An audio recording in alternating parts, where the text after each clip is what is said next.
Assalamualaikum warahmatullahi wabarakatuh. Shalom, Om Swastiastu, Namo Buddhaya, salam kebajikan. Selamat pagi semuanya. Harus selamat pagi ya, soalnya walaupun siang, sore, malam harus punya semangat pagi kita semua. Pertama-tama aku mau ngucapin terima kasih untuk semua yang udah menyempatkan waktunya untuk hadir di webinar edukasi yang bertemakan yang membahas tentang Let's Talk About Depression, menolong diri. Eh, Pertama-tama aku mau minta izin record dulu untuk bukti sebagai dilaksanakannya project based learning dari mata kuliah metodologi penelitian kesehatan mental. Di sini aku punya teman rekan setim, yaitu ada Danya Nurhaliza, Mawar Sari, Mawarda Lutfiani, Nina Perunazia, Widya Graha Mangkading, serta aku sendiri Samantha Patricia Manik.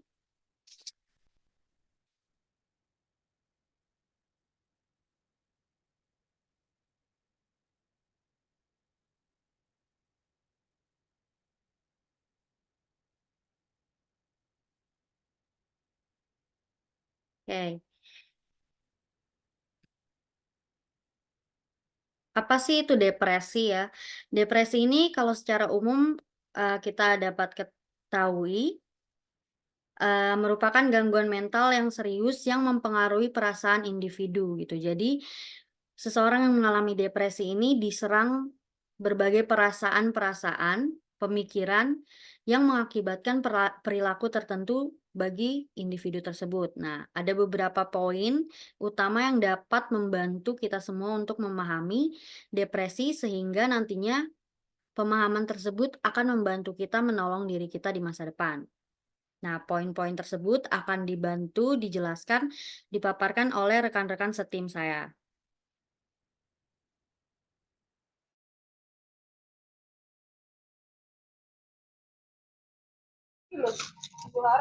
Apa itu depresi? Dalam sudut pandang psikologi, depresi dipahami sebagai gangguan mood yang melibatkan perasaan sedih, kehilangan minat, atau kesenangan dalam aktivitas sehari-hari.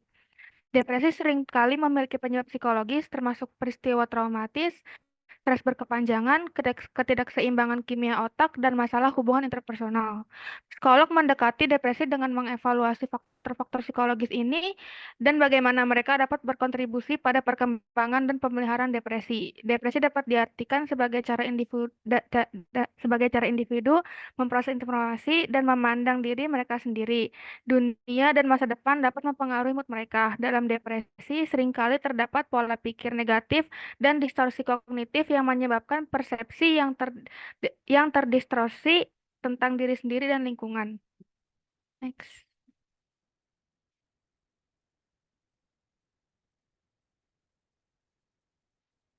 Di sini ada jenis-jenis depresi, yaitu depresi mayor. Depresi mayor ditandai dengan gejala kesedihan, putus asa, dan kesepian yang berlangsung selama lebih dari 2 minggu, serta mengalami tidak nafsu makan, tubuh terasa lemas, dan cenderung menghindar dari orang-orang sekitar. Depresi ini diduga berkaitan dengan faktor genetik, gangguan struktur kimia otak, dan trauma psikologis. Yang kedua ada distimia, berlangsung selama 2 tahun atau lebih. Meskipun umumnya tidak mengganggu pola aktivitas sehari-hari, distimia dapat mempengaruhi kualitas hidup pengidapnya. Misalnya, menjadi tidak percaya diri, sulit konsentrasi, pola pikir terganggu, dan mudah putus asa. Sama seperti depresi berat, jenis depresi ini juga punya banyak faktor pemicu. Yang terakhir ada depresi premenstrual atau premenstrual dysphoric disorder atau PMDD. Depresi premenstrual adalah gangguan suasana hati yang cukup serius, sehingga bisa mengganggu keseimbangan emosi dan perilaku pengidapnya. Kondisi ini ditandai dengan munculnya rasa sedih, cemas, dan gangguan suasana hati ekstrim ketika memasuki masa PMS.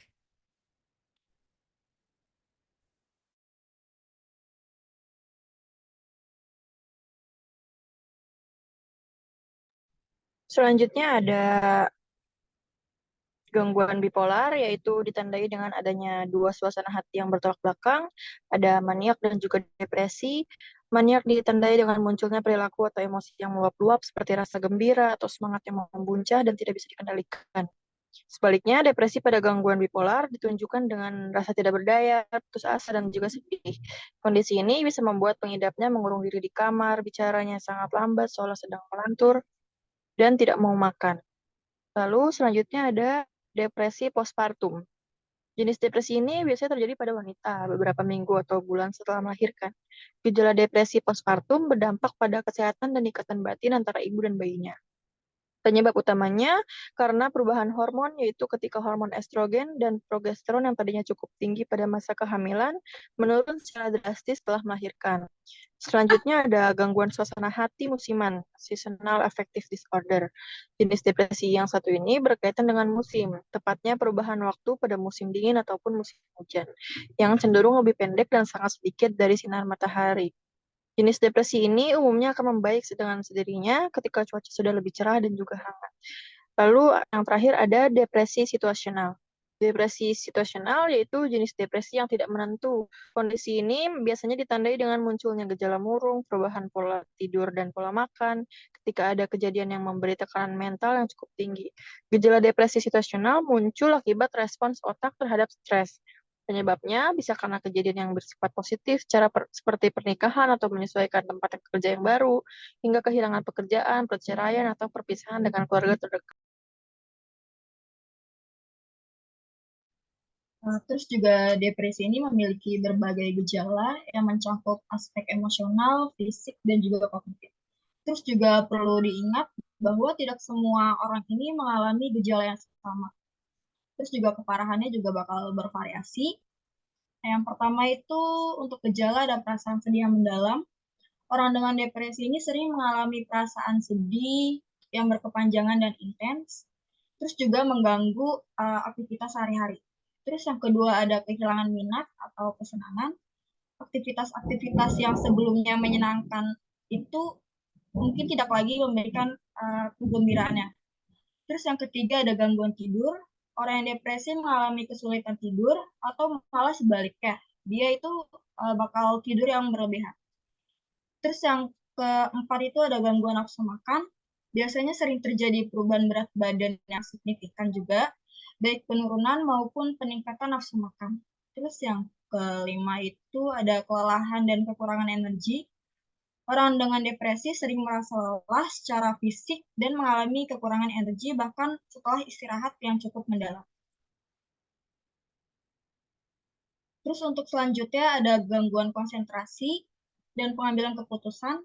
Depresi ini dapat mempengaruhi fungsi kognitif sehingga menyebabkan kesulitan konsentrasi dan pengambilan keputusan dan juga kinerjanya dalam aktivitas sehari-harinya. Terus selanjutnya juga ada perasaan bersalah dan tidak berharga.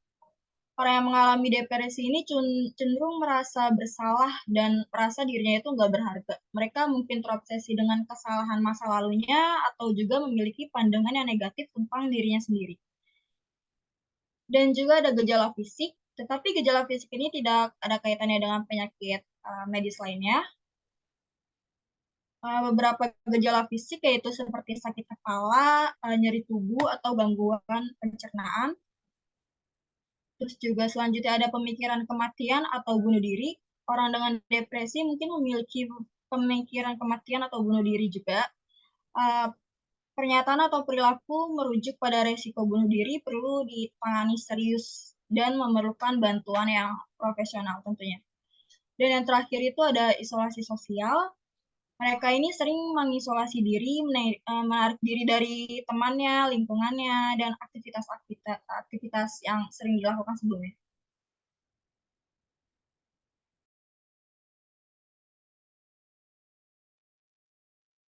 Oke, selanjutnya ini ada dampak dari depresi. Nah, depresi sendiri bagi seseorang yang mengalaminya, dampaknya itu bisa ke berbagai aspek dalam kehidupan. Nah, secara signifikan, aspek-aspek yang diserang dalam kehidupan individu yang mengalami depresi ini bisa kayak kesehatan fisik dan mental, hubungan interpersonal, pekerjaan, dan kualitas hidup secara keseluruhan. Nah, berikut ini ada beberapa yang rekan-rekan rangkumkan dampak dari depresi sendiri. Yang pertama itu ada gangguan fungsi sehari-hari. Depresi dapat mengganggu kemampuan seseorang untuk menjalani kehidupan sehari-hari dengan efektif. Jadi, individu yang diserang depresi atau mengalami depresi biasanya sulit untuk berkonsentrasi, kelelahan, dan kurang minat, sehingga dapat menyulitkan si individu untuk menyelesaikan tugas-tugas rutin. Lalu selanjutnya ada pengaruh pada kesehatan fisik. Nah, orang dengan depresi ini mungkin akan lebih rentan terhadap penyakit fisik, sering banget merasakan nyeri tubuh dan memiliki resiko kesehatan yang lebih tinggi dibandingkan orang yang tidak mengalami gejala-gejala depresi. Selanjutnya ada isolasi sosial, di mana tadi sudah disinggung, orang dengan depresi cenderung untuk menarik diri dari interaksi sosialnya. Ini orang-orang yang mengalami depresi ini tidak memiliki minat terhadap hubungan dengan orang sekitarnya. Nah, hal tersebut ini dapat menyebabkan isolasi, kesendirian, dan tidak adanya atau berkurangnya dukungan sosial, yang pada akhirnya akan memperburuk gejala depresi yang dialami orang tersebut. Selanjutnya ada gangguan hubungan interpersonal. Nah, seseorang yang mengalami depresi ini biasanya akan mengalami perubahan mood yang signifikan, cepat kelelahan, dan melakukan isolasi sosial. Sehingga hal-hal tersebut dapat menyulitkan individu untuk berkomunikasi dan mempertahankan hubungan yang sehat. Selanjutnya ada masalah dalam pekerjaan dan pendidikan. Nah, kalau misalkan seseorang depresi berhadapan dengan pekerjaan dan ada di lingkungan pendidikan, biasanya kinerjanya akan terhambat gitu. Karena orang dengan mengalami depresi ini indikasinya adalah kesulitan untuk berkonsentrasi, sering juga absen, dan produktivitasnya menurun banget sehingga berdampak negatif pada karir serta pencapaian akademisnya. Lalu selanjutnya ada resiko penyalahgunaan zat-zat terlarang ya biasanya, atau zat-zat lah ya. Beberapa individu yang mengalami depresi ini mungkin, akan mencari kenyamanan gitu. Kenyamanan sebagai pelarian dari perasaan-perasaan yang menyerang dirinya gitu, si depresi ini gitu. Jadi pelariannya itu adalah melalui minuman keras, alkohol, atau obat-obatan terlarang bahkan. Jadi bisa dikatakan itu penyalahgunaan zat, gitu. Selanjutnya ada resiko kesehatan mental yang lebih tinggi. Depresi dapat meningkatkan resiko pengembangan gangguan kesehatan mental lainnya seperti kecemasan, gangguan makan, atau gangguan kepribadian. Selanjutnya ada pemikiran bunuh diri. Nah, individu dengan depresi yang berat biasanya memiliki risiko lebih tinggi untuk memiliki pemikiran-pemikiran bunuh diri dan menyakiti dirinya sendiri. Sehingga biasanya kalau sudah sampai tahap berat, seseorang membutuhkan bantuan sesegera mungkin yang biasanya didapatkannya itu dari profesional. Lalu yang terakhir ada pengaruh pada kualitas hidup keseluruhan gitu. Nah, kalau udah dalam depresi berat, individu akan kesulitan menikmati hal-hal di kehidupannya yang bahkan sebelumnya tuh mereka nikmati gitu. Awalnya mereka dapat menikmati hal tersebut, tapi ketika perasaan atau gejala-gejala depresi sudah mereka rasakan, sudah mereka alami, kenikmatan yang mereka dapatkan dari hal-hal yang pernah mereka lakukan itu seketika hilang gitu. Mereka kehilangan minat, kesulitan menikmati, mereka juga ngerasa putus asa dan mereka merasakan perasaan tidak berdaya yang membuat atau memberikan kontribusi pada penurunan kualitas hidup mereka secara keseluruhan. Nah, selanjutnya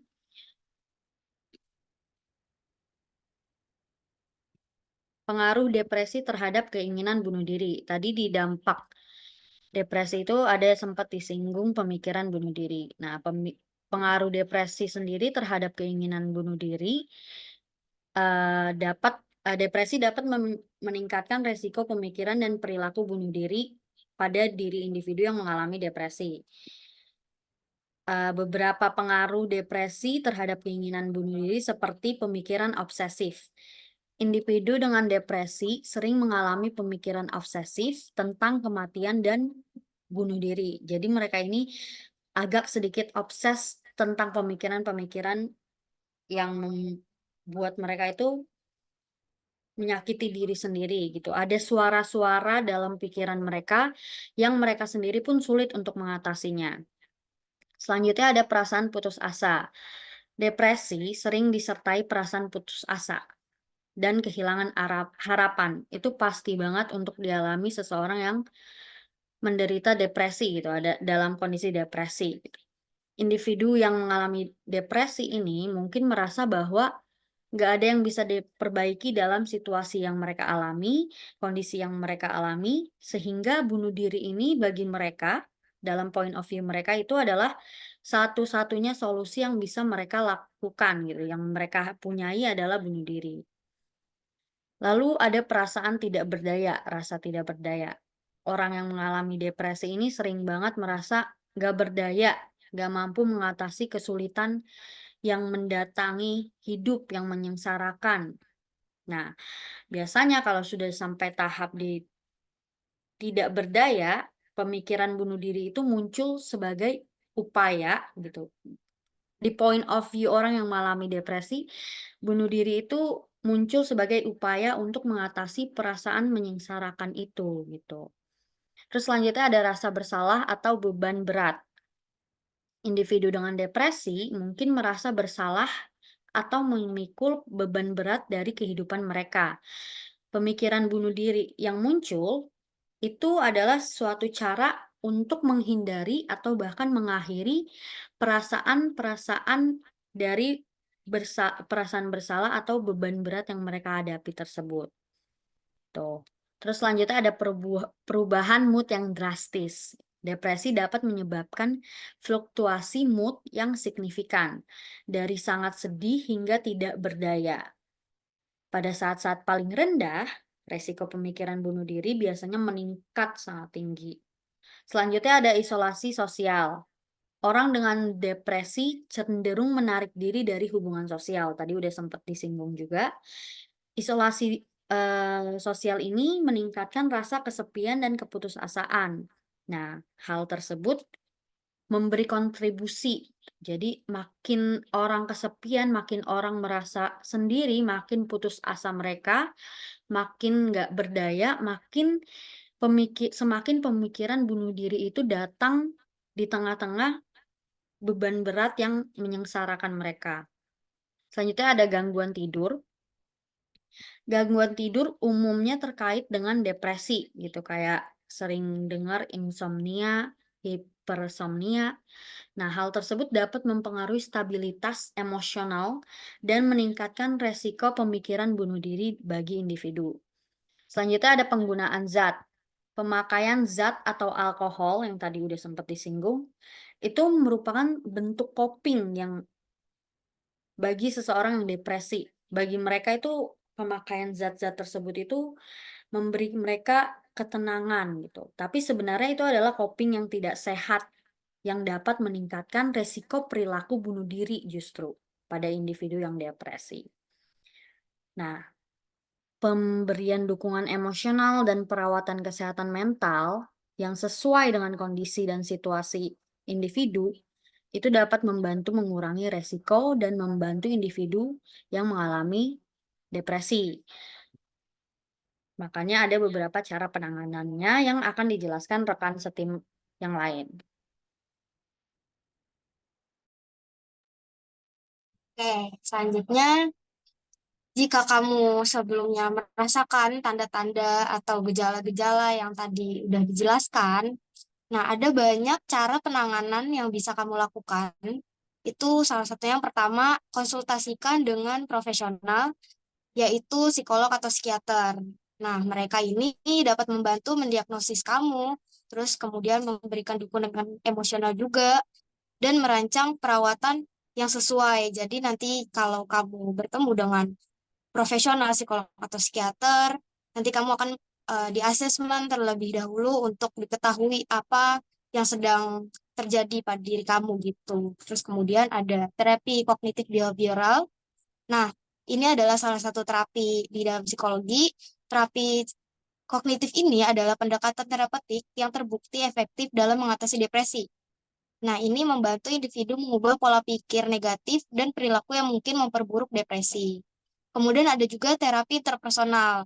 Terapi ini membantu individu berfokus pada hubungan interpersonal mereka dan cara berinteraksi dengan orang lain seperti yang udah dijelasin tadi, ada gangguan-gangguan hubungan sosial gitu ya kalau eh, mengalami depresi gitu. Terutama berguna untuk mereka yang mengalami kesulitan dalam hubungan sosial untuk terapi interpersonal ini. Kemudian pengobatan dengan obat-obatan. Dalam beberapa kasus, dokter mungkin meresepkan obat antidepresan untuk membantu mengatasi gejala depresi. Nah, dengan pemberian obat-obat ini berarti dia sudah didiagnosis sebelumnya oleh psikolog atau psikiater kalau dia mengalami depresi, sehingga dia harus mengkonsumsi obat-obatan ini. Jadi pengobatan harus diawasi oleh profesional kesehatan yang berkualifikasi. Kemudian olahraga yang teratur, karena aktivitas fisik dapat membantu meningkatkan suasana hati dan mengurangi tingkat stres. Olahraga teratur dapat menjadi bagian penting dari rencana manajemen depresi. Kemudian juga lakukan pola tidur dan makan yang sehat. Menjaga pola tidur yang teratur dan pola makan yang sehat dapat berkontribusi pada kesehatan mental, terutama juga pada kesehatan fisik. Kemudian mendapatkan dukungan sosial nih, mencari dukungan sosial dari keluarga, teman, atau kelompok dukungan dapat memberi bantuan emosional yang penting. Isolasi sosial dapat memperburuk depresi, sehingga penting untuk tetap terhubung dengan orang lain.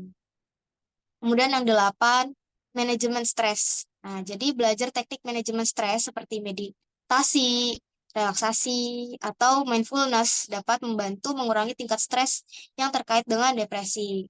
Kemudian hindari penggunaan zat adiktif seperti yang tadi dijelaskan gitu ya.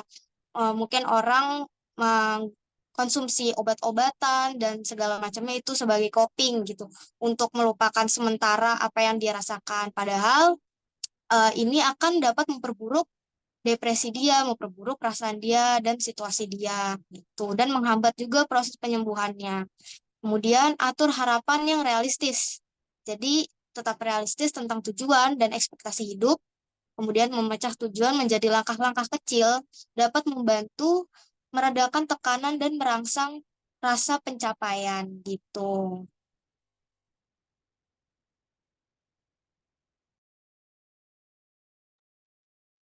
Nah, selanjutnya ada hal-hal yang dapat dilakukan jika seseorang mengalami depresi. Nah, jadi kalau teman-teman ini ngerasa ada di sekeliling kalian, kayak sahabat kalian atau saudara kalian tuh mengalami depresi, kalian penting banget nih untuk mengambil langkah-langkah yang peduli dan mendukung. Nah, berikut ada langkah-langkahnya. Yang pertama, tunjukkan kepedulian dan perhatian. Caranya mudah banget. Kalian cuma butuh luangin waktu untuk berbicara secara pribadi dengan teman kalian ini. Tunjukin kalau kalian itu peduli dan memperhatikan setiap perubahan yang ada pada perilakunya. Selanjutnya, dengarkan dengan empati. Ketika teman kalian lagi ceritain masalahnya nih, sebisa mungkin kalian mendengarkan dengan penuh empati tanpa memotong apa yang sedang dia ceritakan gitu. Dengarkan dengan penuh perhatian tanpa menghakimi. Karena empati ini bisa memberikan rasa dukungan yang sangat dibutuhkan oleh orang-orang yang sedang mengalami depresi. Kemudian ada juga dari menilai atau menyarankan solusi sederhana. Nah, kenapa tuh? Karena depresi ini adalah masalah yang sangat kompleks. Dan teman kalian ini mungkin nggak bisa merasakan dibetulkan dengan cepat. Jadi kalian harus beritahu mereka bahwa kita tuh ada di sana untuk mendengarkan dan mendukung. Kayak gitu. Terus selanjutnya ada tawarkan dukungan praktis. Nah, kalian bisa nanya nih ke teman kalian, kira-kira gue bisa bantu apa ya buat lu, kayak gitu. Nah, mungkin teman kalian ini bisa aja butuh nyari informasi buat bantuan profesional. Nah, peran kalian di situ, kalian bisa bantu teman kalian buat nyari informasi tentang layanan kesehatan mental, kayak gitu. Terus selanjutnya ada ajak untuk bersama-sama mencari bantuan profesional. Nah, sarankan teman kalian ini untuk mencari bantuan dari profesional kesehatan mental, misalnya seorang psikolog, psikiater, atau konselor. Next.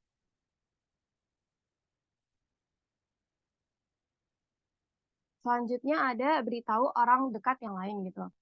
Nah, jika teman kalian merasa nyaman, minta izin untuk berbicara dengan orang-orang terdekat teman kalian ini, misalnya saudaranya atau keluarganya. Karena hal ini dapat membantu orang ini mendapatkan jaringan dukungan yang lebih luas gitu, bukan dari kita doang, tapi dari keluarga dan orang-orang dekat lainnya. Terus selanjutnya, jangan tinggalkan mereka sendirian. Nah, ini penting banget karena uh, orang yang depresi jika ditinggal sendirian akan memunculkan pikiran-pikiran yang tidak kita inginkan gitu loh. Contohnya ya pikiran untuk bunuh diri kayak gitu. Jadi kalian terus berkomunikasi dan tetap berada di dekat teman kalian ini. Depresi dapat membuat seseorang merasa sangat sendirian dan kehadiran kita dapat memberikan rasa dukungan yang sangat berarti. Terus selanjutnya, pahami tanda bahaya bunuh diri. Jika kalian menduga teman kalian ini mungkin beresiko bunuh diri, sebaiknya kalian segera hubungi bantuan darurat atau berbicara dengan seseorang yang dapat membantu. Misalnya pelayanan krisis setempat. Yang selanjutnya ada jaga batas-batas privacy. Meskipun teman kalian udah cerita sampai mungkin nangis gitu ya, tetap aja bakal ada yang nggak dia ungkapin. Nah, hal kayak gitu kalian tetap harus hormati, itu termasuk privasi teman kalian. Tapi kalian juga pastiin nih bahwa dengan adanya kita, dia nggak perlu merasa sendiri lagi, karena kita ada di sisi dia untuk ngedukung gitu loh, sama mendengarkan cerita dia. Terus yang terakhir, ada perhatikan perubahan perilaku. Jika kalian melihat perubahan dramatis dalam perilaku teman kalian ini, atau ada tanda-tanda bahaya, lebih baik kalian segera mengambil.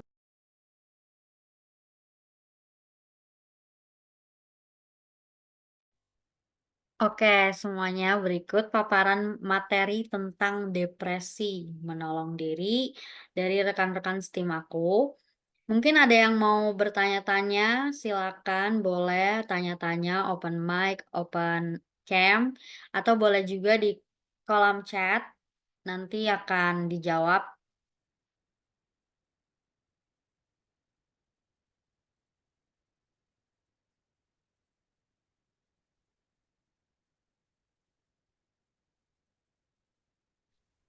Izin bertanya dong, Kak. Boleh. Iya, dari materi yang udah dipaparkan tadi kan tentang depresi ya. Iya. Tapi kenapa depresi itu selalu menghambat pola makan kita gitu? Kayak misalkan nih kita lagi keadaan yang putus asa atau gimana, terus jadi kayak nggak mood makan, bahkan bisa seharian gitu-gitu, itu kenapa sih, Kak? Dari tadi yang dibahas tuh selalu pola makan yang turun atau naik kayak gitu. Itu kenapa selalu pola makan yang berpengaruh? Oke, nanti kita tampung dulu atau mau ada yang lain mau tanya?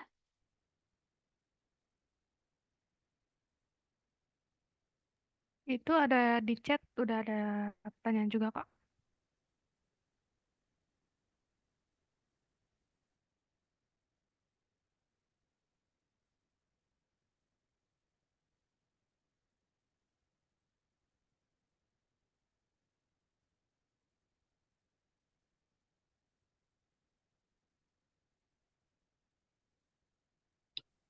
Kak, saya mau nanya boleh? Boleh. Boleh, boleh, boleh. Oke, karena ini kan masih temanya depresi ya. Ini aku ada sedikit pertanyaan.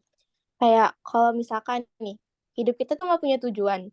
Tapi kita juga punya banyak tuntutan. Bukannya kalau misalkan dilanjutin hidup itu malah nyiksa perlahan ya.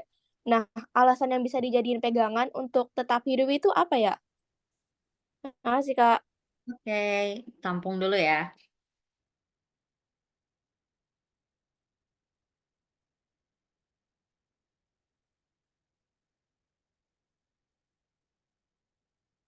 Ada yang lain yang mau tanya?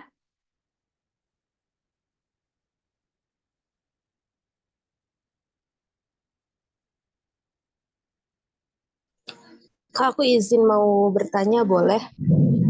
Boleh, boleh, boleh. Ya, perkenalkan nama aku Rani Novita Dewi. Di sini aku mau nanya, tadi kan ada jenis-jenis depresi ya, depresi situasional, premenstrual, dan lain-lain. Nah, kira-kira gejala dari tiap depresi itu sama atau ada ciri khusus di tiap depresi itu? Terima kasih. Sama-sama.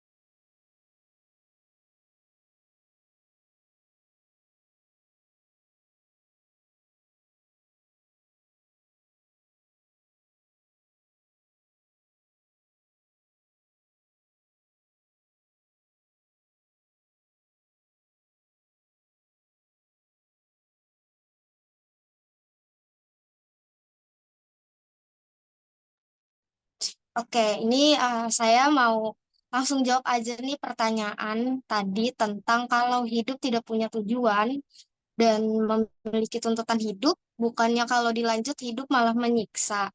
Alasan yang bisa dijadiin pegangan untuk tetap hidup itu apa? Nah, jadi tuntutan dalam hidup itu pasti ada dan sulit untuk dihindari. Entah pekerjaan, sekolah, dengan banyaknya tugas gitu. Begitupun juga dengan kuliah. Nah, tuh.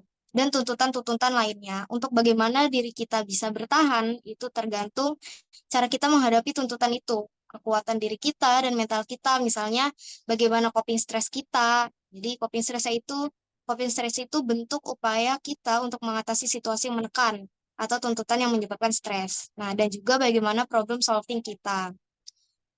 Kita bisa coba apresiasi diri kamu atas pencapaian apapun yang kamu lakukan tiap harinya gitu. Dengan begitu, kamu akan merasa yakin dan kuat kalau kamu sebenarnya bisa berhasil melewati tuntutan-tuntutan itu.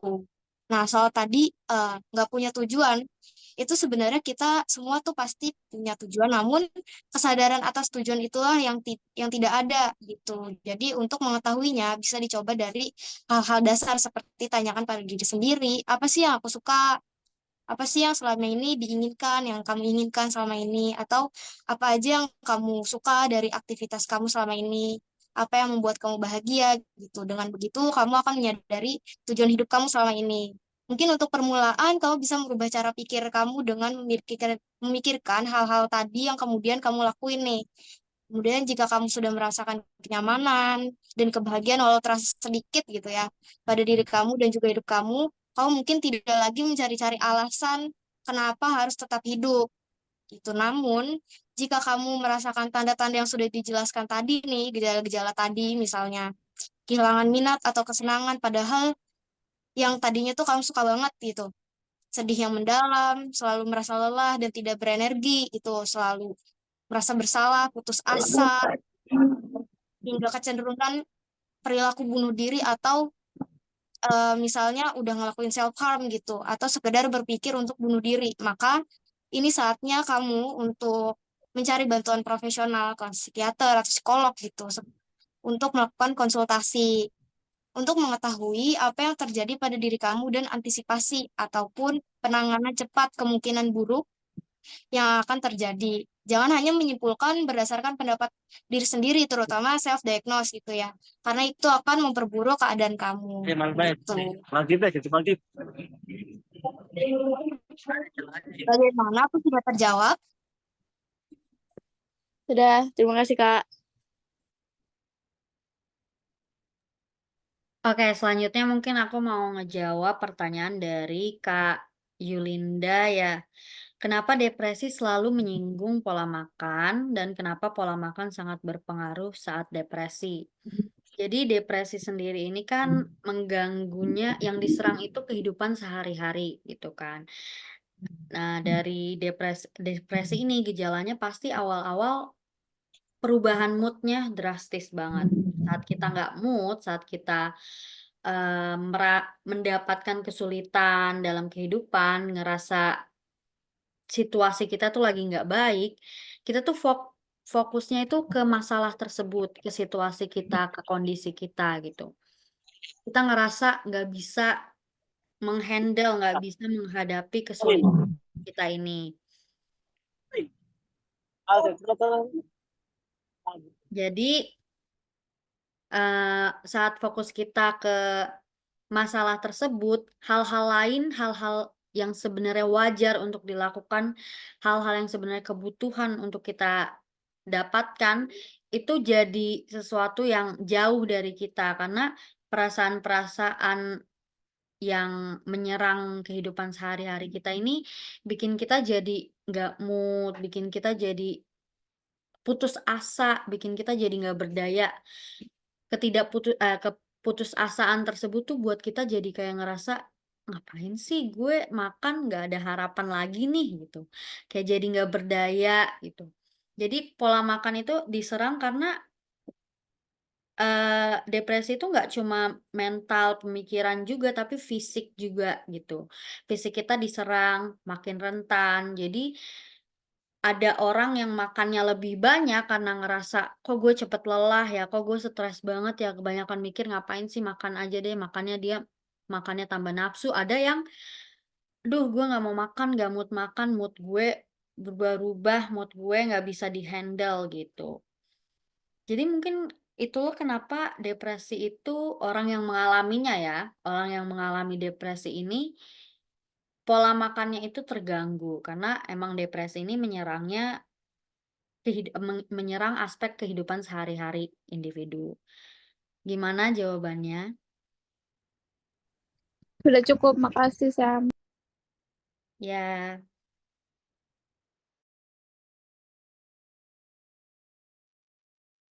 Oke, di sini aku mau jawab pertanyaan di kolom chat dari Kak Dinda Opelia. Dia di sini nanya 2 pertanyaan. Yang pertama, mengapa depresi sering terjadi pada remaja? Jadi alasannya yang pertama itu ada pengalaman traumatis. Mungkin aja adanya perceraian sehingga dia merasa kehilangan orang yang dicintai. Terus ada juga pelecehan mungkin dan peristiwa traumatis lainnya sering menjadi penyebab utama depresi.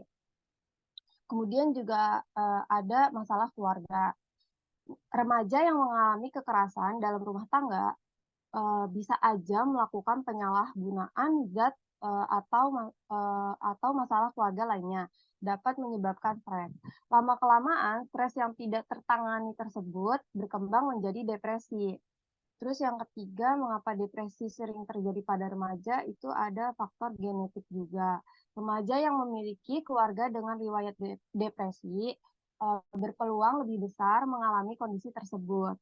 Yang selanjutnya yaitu mengidap penyakit.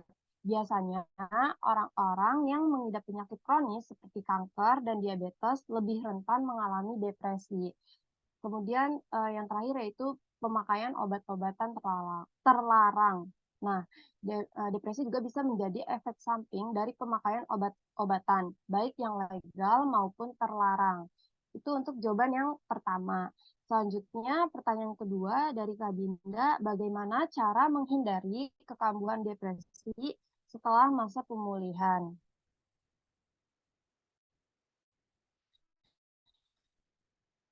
Nah,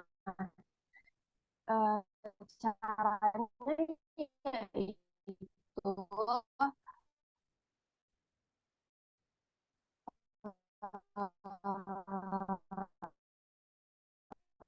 kita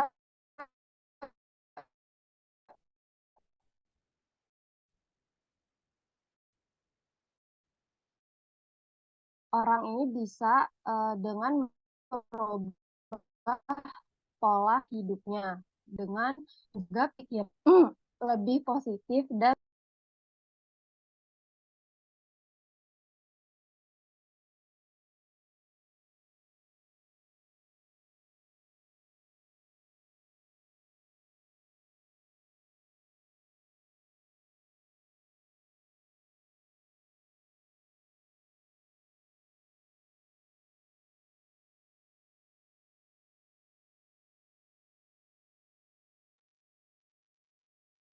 Oke, mungkin aku gantiin ya.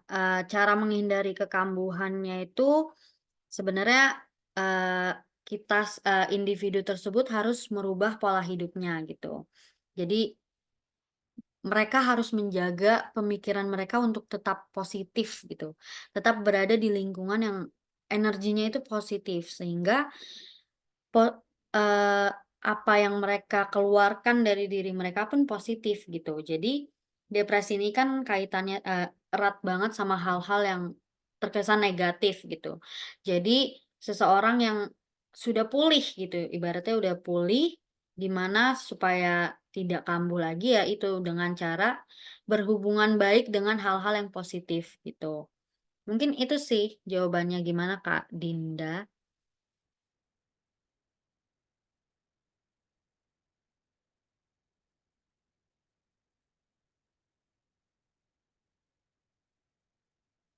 Oke. Oke, sekarang aku bakal menjawab pertanyaan dari Kamuti. Pertanyaannya yaitu bagaimanakah lingkungan sehat yang harus dimiliki oleh individu supaya terhindar dari gejala depresi ya? Dari yang kita tahu ini udara dan air yang bersih itu sangat mempengaruhi kesehatan fisik. Tetapi itu juga bakal berpengaruh terhadap kesehatan mental kita sendiri. Karena hal tersebut dapat meningkatkan kualitas hidup seseorang. Terus juga ada beberapa hal yang dapat meningkatkan kualitas hidup seperti olahraga, tidur yang teratur, terus juga makan makanan yang bergizi.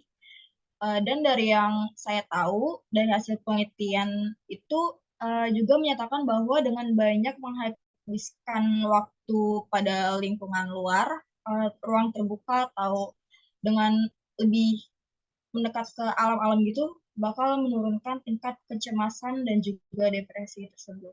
Seperti itu.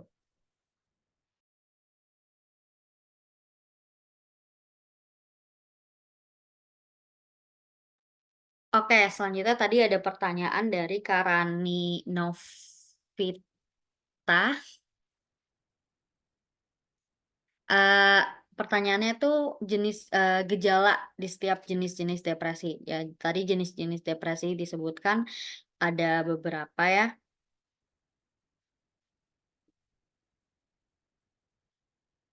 Sebenarnya gejala, kalau kita tanya gejalanya itu sama ya, timbulnya itu dari suasana hati gitu. Kalau gejala ya, tapi yang berbeda itu mungkin tingkatannya gitu. Jadi jenis-jenis depresi itu tingkatan yang diserang itu berbeda-beda. Kayak depresi mayor ini dia kayak lebih orangnya ini sering banget sedih, merasa putus asa, sering kesepian gitu. Berlangsungnya juga rentan waktunya pun berbeda-beda di setiap jenis-jenis depresi. Ada yang hanya berkisar 2 minggu, ada yang lebih dari 2 tahun, ada yang depresinya muncul ini karena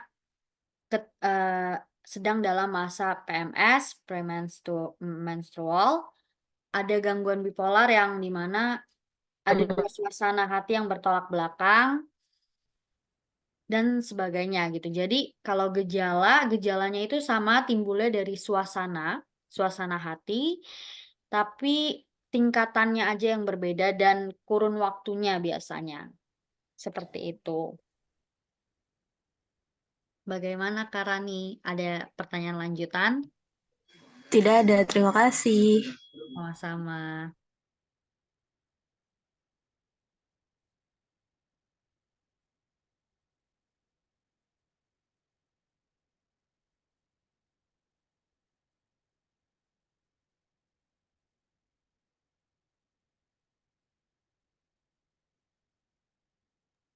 Oke, tadi pertanyaannya tadi udah dijawab semua kah? Kalau udah, mungkin ada yang mau tanya lagi seputar depresi atau penanganannya atau jenis-jenisnya atau dampaknya. Izin bertanya dong, Kak. Boleh.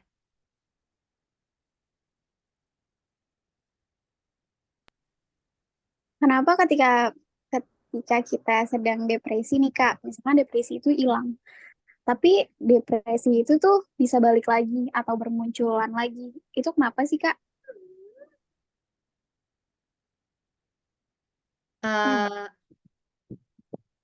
itu yang tadi dibilang kambuh ya, kambuh itu balik lagi. Eh, tadi dijelasin juga kayak gimana sih cara nggak kambuh gitu. Yaitu tadi berhubungan baik dengan hal-hal yang positif, suasana-suasana positif yang berbau positif gitu. Tapi kalau misalkan pertanyaannya kenapa bisa kambuh lagi, pola hidupnya belum dirubah menjadi positif. Pola hidupnya ini masih seperti ketika depresi atau ketika sebelum terkena mengalami depresi gitu. Jadi si individu sudah sembuh, dia balik lagi ke situasi di mana dia depresi atau situasi di mana sebelum dia mengalami depresi, yaitu ada hal-hal negatif, situasi negatif, masalah yang datang itu familiar atau similar gitu, sama, hampir mirip dengan masalah sebelum individu ini mengalami depresi gitu. Jadi biasanya ya eratnya dengan hal-hal negatif gitu. Kenapa kambuh lagi ya? Berhubungannya pasti dengan hal-hal yang negatif gitu. Atau justru sebenarnya dia belum merelakan apa yang terjadi di sebelum hari gitu, masa lalu gitu. Gimana Kak Yulinda? Oke, Kak, cukup. Terima kasih. Oke, selanjutnya aku boleh jawab pertanyaan dari Wisnu ya. Wisnu bertanya, selamat sore Kak, saya Wisnu ingin bertanya, apa bedanya depresi dengan stres?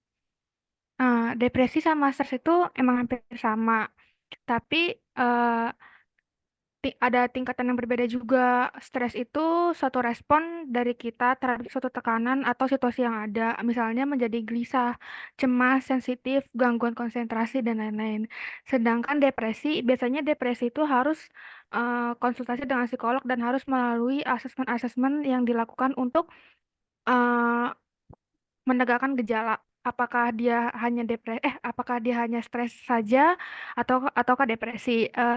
Contoh-contoh gejalanya yaitu kehilangan motivasi, ener eh kehilangan motivasi, eh, terus energi yang rendah, sulit berkonsentrasi, sulit menjalani aktivitas, dan adanya pikiran untuk bunuh diri. Untuk Wisnu apa sudah jelas? Si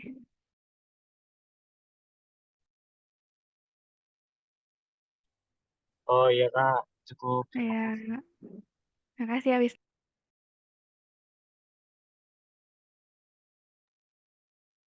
Oke, pertanyaannya udah dijawab semua ya. Apa mau ada pertanyaan lanjut atau kita tutup? Kita akhiri webinar edukasinya. Hmm.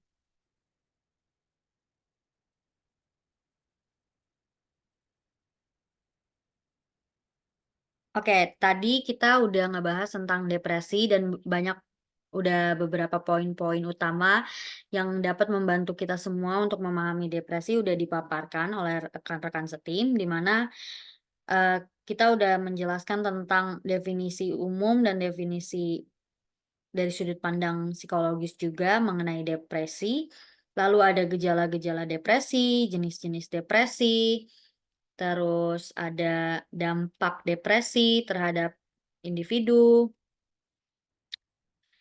lalu ada pengaruh depresi terhadap keinginan bunuh diri, cara penanganannya, serta hal-hal yang dapat dilakukan jika kita sendiri atau orang terdekat mengalami depresi. Eh, Mungkin sekian webinar edukasi yang bisa kita sampaikan. Terima kasih semua yang udah hadir, menyempatkan hadir. Boleh kita open cam dulu mungkin yang bisa untuk sesi dokumentasi.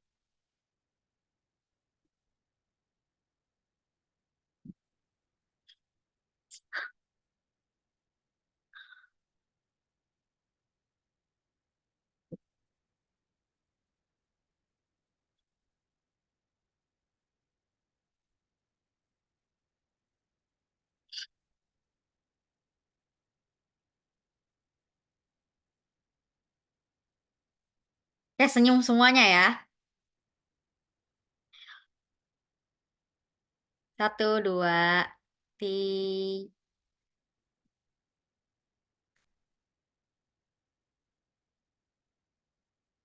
Oke, sekian yang dapat kami sampaikan. Kurang lebihnya mohon maaf. Assalamualaikum warahmatullahi wabarakatuh. Salam. Terima kasih semuanya. Selamat pagi. Selamat sore.